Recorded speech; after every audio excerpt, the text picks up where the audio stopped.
আসসালামু আলাইকুম এভরিওয়ান, আমি Saddam and welcome to my new video. So guys, আজকে আমরা চলে এসেছি ঢাকার ভিতরে অন্যতম আকর্ষণীয় এবং নিরিবিলিতে সুন্দর পরিবেশের মধ্যে সময় কাটানোর জন্য অন্যতম পার্ক হচ্ছে জিন্দা পার্ক।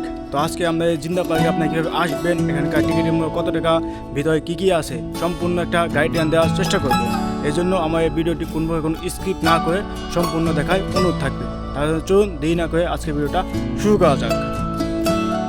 চলুন আপনাদেরকে জানিয়ে দিই আপনি এখানে কীভাবে আসবেন।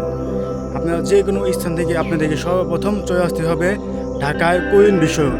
কুইন বিশ্ব রোড থেকে আপনারা বিআরটিসি বাস পেয়ে যাবেন, জনপ্রতি 40 টাকা করে দিয়ে চলে আসবেন কাঞ্চন ব্রিজ। কাঞ্চন ব্রিজ থেকে আপনারা অটো পেয়ে যাবেন, অটোতে চলে 30 টাকা দিয়ে চলে আসবেন একদম জিন্দা পার্কের সামনে। তো এখন আমরা আছি হচ্ছে আপনার জিন্দা পার্কের সামনে। তো আপনারা যদি কাঞ্চন ব্রিজ থেকে রোকায় করে আসেন তো আপনাদেরকে নামতে হবে মেন রাস্তায়। তো মেন রাস্তা থেকে আপনাদেরকে 5-10 মিনিট হেঁটে চলে যেতে হবে জিন্দা পার্কে গেটের সামনে, মেন গেটের সামনে। এছাড়াও যদি আপনারা গাড়ি রিজার্ভ নিয়ে আসেন তাহলে একদম চলে আসতে পারবেন জিন্দা পার্কের সামনে। আপনারা জিন্দা পার্কে মেন গেটের সামনে পেয়ে যাবেন এখানকার টিকিট কাউন্টার। আর জনপ্রতি টিকিট মূল্য 150 টাকা। এছাড়াও 5 বছরের নিচে বাচ্চাদের জন্য টিকিট মূল্য মাত্র 50 টাকা। আর এই পার্কটি সপ্তাহে 7 দিনই খোলা থাকে।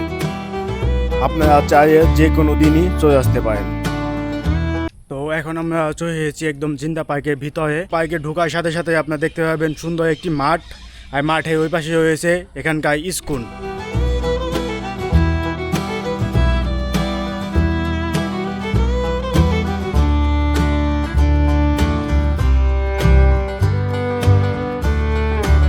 এখন আমি যে জায়গাটা দাঁড়িয়ে আছি, তো আপনি যদি জিন্দা পার্কের ভিতরে আসেন তো আপনি এখানে আসে দেখতে পাবেন মাটি দিয়ে ঘর। তো অনেক আগে অনেক জায়গায় মাটি দিয়ে ঘর তৈরি করা ছিল, কিন্তু এখন বর্তমানে এগুলো দেখাই যায় না। কিন্তু আপনার জিন্দা পার্কের ভিতরে আসে এখানে আমার পিছনে 3টা ঘর আছে, 3টা মাটি দিয়ে তৈরি করা। আপনি আসে এখানে দেখে নিতে পারেন। এই হচ্ছে 3টা ঘর, একদম পুরোপুরি মাটি দিয়ে তৈরি। যদি আপনারা দেখেন তো দেখতে পাবেন এগুলো হচ্ছে সব হচ্ছে মাটি, একদম মাটি দিয়ে তৈরি ঘর। এখন আপনারা আমার পিছনে যে ভবনটি দেখতে পাচ্ছেন তো এটা হচ্ছে মূলত একটা স্কুল হয়তোবা। তো এখানে যে কটা রুম আছে সবগুলো হচ্ছে এখানে ক্লাস রুম। দেখলাম যে এখানে হয়তোবা পড়াশোনা করানো হয়। তো আপনারা আসে এখানে সুন্দর করে এই জিনিসগুলো দেখতে পাবে। তো এখন আমরা হচ্ছে উপরে উঠতেছি, এখানে যে স্কুলটা ছিল তো সেই এটা ছাদের উপরে। তো এই হচ্ছে স্কুলের ছাদ।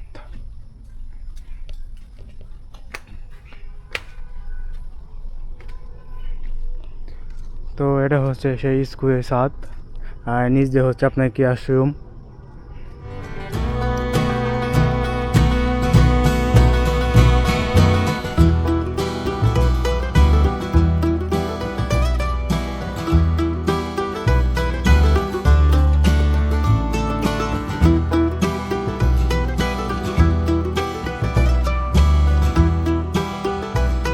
এখন আমার পিছনে যে ভবনটি দেখতে পাচ্ছেন তো এটা হচ্ছে একটা মূলত লাইব্রেরি।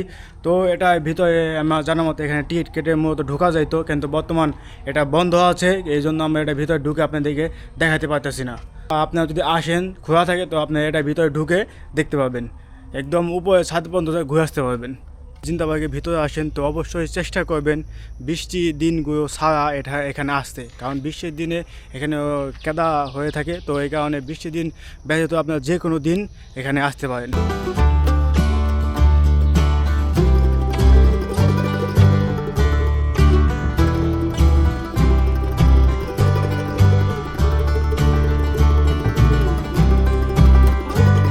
আপনারা যদি জিন্দা পার্কের ভিতরে আসেন তাহলে আপনি এখানে 200 বেশি প্রজাতি গাছ পেয়ে যাবেন কয়েক হাজার। তো এখানে অনেক ধরনের গাছ লাগানো আছে। তো সুন্দর একটা নিরিবিলি পরিবেশের মধ্যে সুন্দর একটা সময় আপনারা এখানে আসে কাটাতে পারেন। তো আমার পিছনে এখন আপনারা দেখতে পাবেন যে গাছের উপরে এখানে কিছু ঘর তৈরি করা হয়েছে। তো এখন এগুলো এখন ওঠার মতো এরকম উপযুক্ত নাই, ধ্বংসের দিকে। তো আপনারা যদি আসেন তো এখানে এগুলো দেখতে পাবেন। আর এটাকে কি বলে অবশ্যই কমেন্টের মাধ্যমে আমাদেরকে জানাবেন। আপনার জিন্দা পার্কের ভিতরে আসে এখানে আপনার ছবি এবং ভিডিও করার জন্য অনেক ধরনের জায়গা পেয়ে যাবেন, যেখানে আপনার সুন্দর সুন্দর করে ছবি এবং ভিডিও করতে পারেন। এই জিন্দা পার্কের ভিতরে আসে আপনারা অনেক পুষ্করণী পেয়ে যাবেন, আর প্রত্যেকটা পুষ্করণী চারপাশে আপনার বসে থাকার জন্য সুন্দর সুন্দর করে জায়গা তৈরি করে দেওয়া হয়েছে, যেখানে আপনি আপনার ফ্রেন্ড চাইবেন বা আপনার প্রিয় মানুষটাকে নিয়ে সুন্দর করে বসে কিছুক্ষণ সময় উপভোগ করতে পারেন। এরকম প্রত্যেকটা পুকুরের মাঝখানে আপনাদেরকে ছোটো ছোটো এরকম করে সুন্দর করে দ্বীপ তৈরি করে দেওয়া হয়েছে, আর যাওয়ার জন্য দেওয়া হয়েছে এরকম সেতু।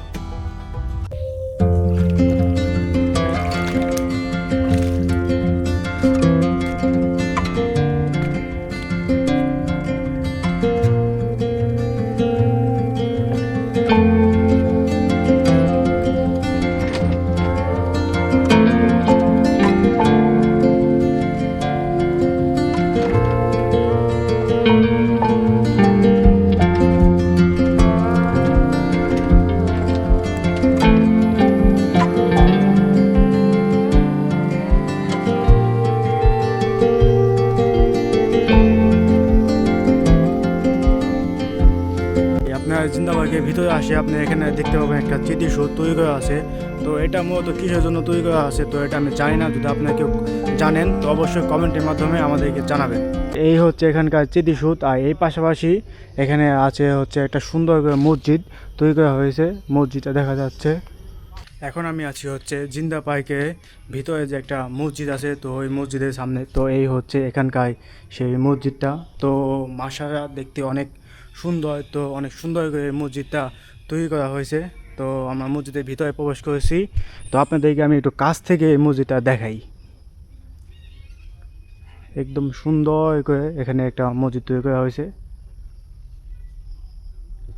এই জিন্দা পার্কে আমার সব থেকে বেশি ভালো লাগছে হচ্ছে এই মসজিদটা। তো অবশ্যই আপনি দেখে জানাবেন যে আপনাদের কাছে এটা কেমন লাগছে। তো এই সুন্দর করে মসজিদ তৈরি করা হয়েছে, আর এটা ডান পাশে আছে হচ্ছে আপনার অজুখানা। তো অজুখানাটা অনেক সুন্দর করছে। এই পাশাপাশি এখানে আপনার মহিলাদের জন্য আরেকটা মসজিদ তৈরি করা হয়েছে। হাতের ডান পাশে যে মসজিদ দেখতে পাচ্ছেন, তো এটা হচ্ছে মহিলাদের জন্য নামাজ পড়ার স্থান। তো আপনারা আসে এখানে সুন্দর করে এক ওয়াক্ত নামাজও পড়ে যেতে পারবেন। হচ্ছে আর একটা সেতু আছে, তো এই সামনে একটা দ্বীপ, তো দ্বীপে যাওয়ার জন্য তো আমরা এই সেতুতে একটু উঠি। তো একদম পুরোপুরি বাঁশ দিয়ে তৈরি করা।